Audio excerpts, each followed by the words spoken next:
যত বড় কোথাও স্থানীয় সালিশ বা স্থানীয় বিচার এটাও। হ্যাঁ, প্রিয় বন্ধুরা, সম্পূর্ণ ভিডিওটা দেখছেন। এইখানে মামাতো ভাই অর্থাৎ মামাতো ভাই তার মামাতো বোনের সাথে সম্পর্ক গড়ে তোলে। মামাতো বোনের বিয়ে হয়েছিল, সেখানে সে সুখে শান্তিতে সংসার করছিল। কিন্তু সেটা মামাতো ভাইয়ের সহ্য হয়নি। মামাতো ভাই যে কোনো উপায়ই হোক না কেন মামাতো বোনকে ভোগ করতে চেয়েছিল। তো সে মামাতো বোনকে বিভিন্নভাবে ফুসলিয়ে নিয়ে আসে। আসার পরে সেই মামাতো বোনের সাথে ৮০ থেকে ৯০ বার শারীরিক সম্পর্ক গড়ে তোলে।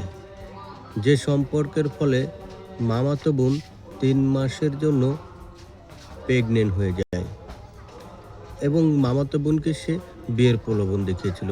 এই ঘটনাটি ঘটেছে মূলত বরিশালে। অর্থাৎ বরিশালের একটা জায়গায় এই ঘটনাটি ঘটেছে। আর মামাতো ভাইয়ের নাম হচ্ছে ইমরান।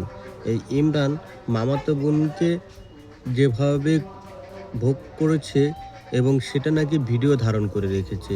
এখন মামাতো বোন যেহেতু ৩ মাসের প্রেগনেন্ট, বিষয়টা জানাজানি হওয়ার পরে তার মানসিক এবং শারীরিক অবস্থার অবনতি হয়েছে এবং সে এখন কোথাও গিয়ে মুখ দেখাতে পারছে না, পরিবার তাকে রাখছে না এবং সে সেটা সহ্যও করতে পারতেছে না। এই হচ্ছে বর্তমান সময়ে তার অবস্থা। তো এখান থেকে আমরা কি শিক্ষা গ্রহণ করতে পারি? আমাদেরকে অবশ্যই শিক্ষা গ্রহণ করতে হবে, কারণ এই ধরনের ঘটনা ঘটতেই চলেছে। কিন্তু আমরা এখান থেকে শিক্ষা গ্রহণ করছি না বিধায় আজকে এই অবস্থা। কখন আপনাকে কোন ধরনের বিপদে পড়তে হয় সেটা অবশ্যই আপনাকে জানতে হবে। কারণ একজন বিয়ের প্রলোভন দেখালেই তার সাথে যে আপনাকে শারীরিক সম্পর্ক করতে হবে এইটা কিন্তু নয়। ভালোবাসার কিন্তু মূল সত্য এইটা নয়। ভালোবাসার সৌন্দর্য হচ্ছে একে অপরকে বোঝা, একে অপরের সাথে সুখ-দুঃখ শেয়ার করে নেয়া।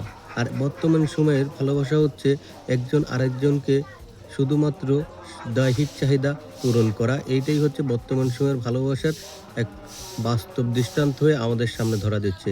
এটা কোনো ভালোবাসা হতে পারে না। এটা কোনো মানুষের জীবন হতে পারে না। তাই আশা করব আপনারা এই ধরনের ঘটনা থেকে নিজেদেরকে বিরত রাখবেন। তো আপনাদের কাছে কি মনে হয় তা অবশ্যই লিখে জানাতে পারেন।